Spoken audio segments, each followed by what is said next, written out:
Bueno, con ustedes, directamente desde Huancavelica, para todo el Perú entero y para el mundo.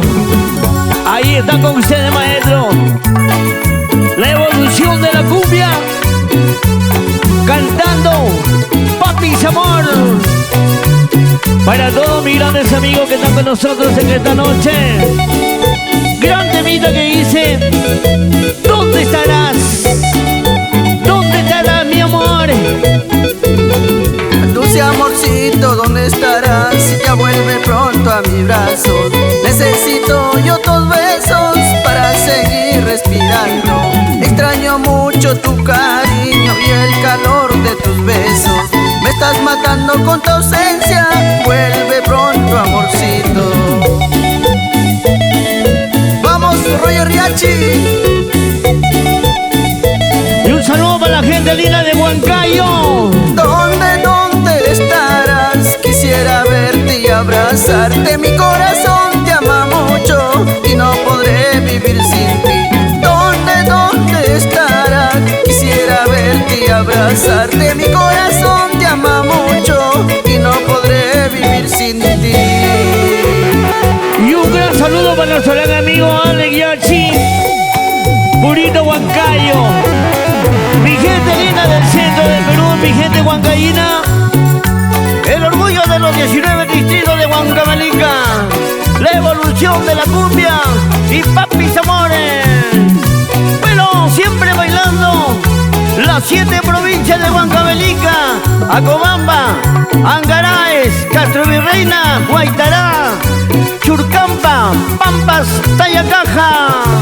Para todas las chicas que están con nosotros, ¿dónde, Michi, estarás? ¿Con quién estarás bailando? Un saludo para mi enamorada que está con su esposo allá al fondo. Un saludo para ella. Dulce amorcito, ¿dónde estarás? Ya vuelve pronto a mis brazos. Necesito yo tus besos para seguir respirando. Extraño mucho tu cariño y el calor de tus besos.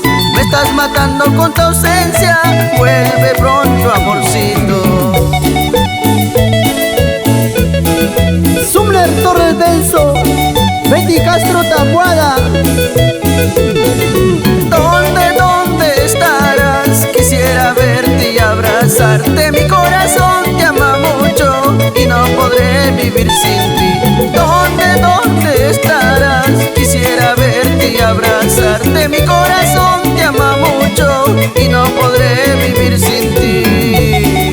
Y con ustedes la evolución de la cumbia, cantando nuestro gran amigo Papi Sabor. ¿Dónde estarás? Quisiera verte y abrazarte. Mi corazón te ama mucho y no podré vivir sin ti. ¿Dónde estarás? Quisiera verte y abrazarte. Mi corazón te ama mucho y no podré vivir sin ti. Tal manera de cantar nuestro gran amigo Papi. Tema propio, autor y compositor, Papi Sabor. Grande tema, grandes creaciones, autoría propio. Linda primicia, lindos éxitos. ¿Qué tal de regalos musicales para ustedes? Para mi gente linda que va bailando y gozando esta noche. ¿Qué tal calidad?